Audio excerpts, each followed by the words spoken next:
Mistborn, The Final Empire by Brandon Sanderson. So I was a little conflicted going into this because I know a lot of the people who watch my channel are pretty big fans of Mistborn, the series in general, and the first book. And I wasn't. I didn't think it was bad by any means. In fact, I thought it was good by the ending, but it had probably the weakest start of any Brandon Sanderson book I've ever read. Let me jump into this a little bit more. Mistborn, The Final Empire is the story of Kelsier told through the perspective of Vin. We do follow Kelsier at times, but it really is his story that we're following as the character of Vin develops. And it's a pretty cool way to tell a story, and I did enjoy that aspect of it. But the character Kelsier himself is a pretty standard roguish, good guy, type of character. He does have some interesting quirks to him, like he is very willing to kill and things like that, like our typical heroes aren't. And I did enjoy him as a character, but there wasn't a whole lot that's actually surprising with him. The character of Vin I found way more compelling. I do kind of prefer the start from the bottom, work their way up characters. That's why I like Kaladin more than Kelsier, stuff like that. And I did find Vin very gripping. She's very intelligent, she's a very strong character, and she's very interesting to actually follow. And so the strongest part of this book to me was when I was following Vin. And every time it was pulled away from that for a side plot or following Kelsier, I definitely found it less compelling. But thankfully, a good portion of this book does follow Vin. The overall world that's built here is pretty interesting. The magic system is not super deep, it's pretty shallow, but it is cool at what it does. If you want to compare, it would be like a hammer. It just has one job, it does it pretty well, it gets it done.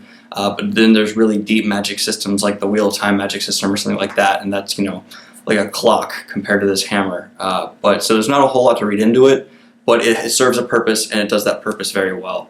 So if we move past to the actual world building for the politics, which is really the crux of what this world is built around, the class system, the politics, the history, we do find a fairly interesting history that's given to us, but that's resulted in a pretty straightforward class system that a lot of different fantasy books have. A similar story that Brandon Sanderson has even told before.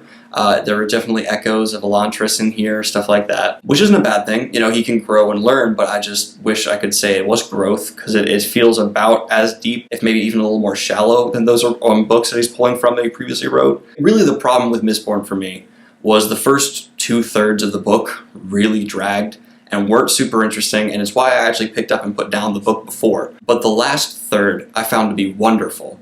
It really felt like early Brandon Sanderson wrote the first 2/3, and then the more experienced Brandon Sanderson we all follow and love finished it, but didn't go back and bother to change what he originally wrote. I don't know the story behind the writing of this, but it feels like there were some issues. And if we move past the world building and get into the actual plot, the plot's pretty straightforward. It's something a lot of different fantasy books have done very similarly. Take down the evil king is the main driving plot, and just because you call him something different doesn't make him something different. He is just the evil king, the evil ruler, the over whatever. But the way it's handled is really well done. It's just not very original. That's not something that's necessarily a negative, but it's not a positive. And there's not much more I can even say about the plot, because there are a few side plots, but they're not very important to the main role of the book.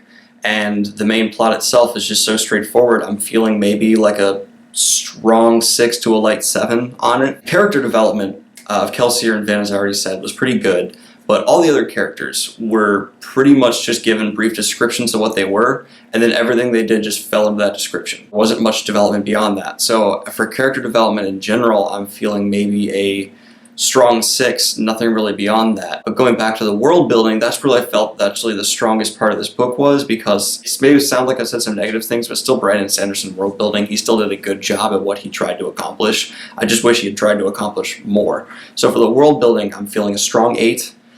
It was still really good at what he did, but I'm used to Brandon Sanderson doing something new, and I just wish that I felt the same thing here. But there wasn't a whole lot new, unfortunately. Now, one thing I want to make clear is I am actually very excited for the next book, because the last third of this book was so good and so compelling that it made me very excited to pick up the next one. And I feel like that's where a lot of hype from this book comes from, because this book is so highly hyped. I was expecting Way of Kings level reading, and I did not get that at all.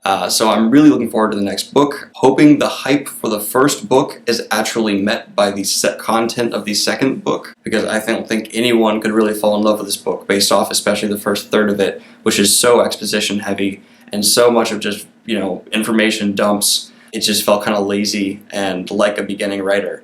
But in general, I still really did like Mistborn, The Final Empire, and I am feeling a light 7. I did enjoy it. It was a fun read. It's just not the deepest read ever. That's just my thoughts and my opinions. Feel free to let me know why I'm wrong in the comments down below. And if you have not already, please like and subscribe, and have a great day. Peace.